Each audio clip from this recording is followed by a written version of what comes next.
Okay, the third form of linear equations is the standard form, and typically you're going to see the standard form used in applied problems.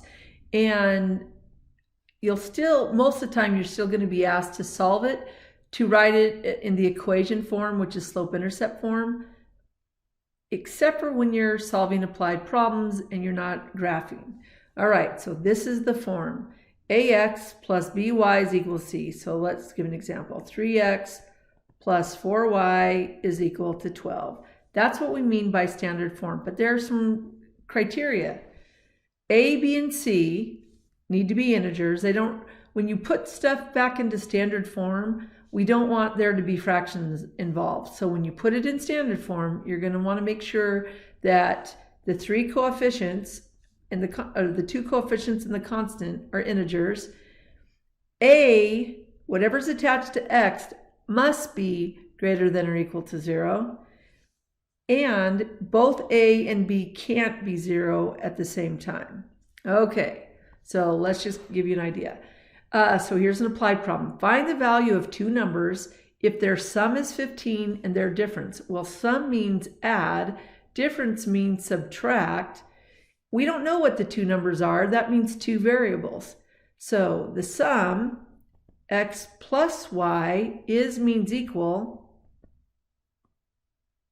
And then it says their difference. So x subtract y means the equal sign is 1. And now we have a system, but look at what we have. We have the standard form of the equation. Let's do another one. And I cut this down. This was going to be used as a system, but I just want to show you this first part.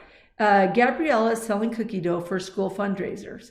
Customers can buy packages of sugar cookie dough. So sugar cookie dough, I'll call that S, although my S's and 5's look a lot alike, and packages of gingerbread. So those are our two variables.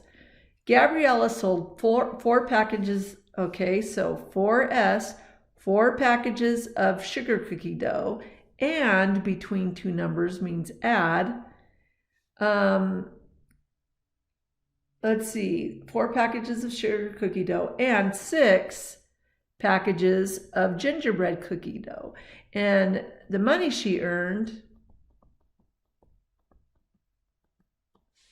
there you go. Total typically usually is going to mean indication for the equal sign. All right, that's it for standard form of the equation. Remember what the criteria is. When you're instructed on say an ACT test or, I don't know, a year-end exam, the coefficients and the constant need to be in integer form, not fractional form. All right.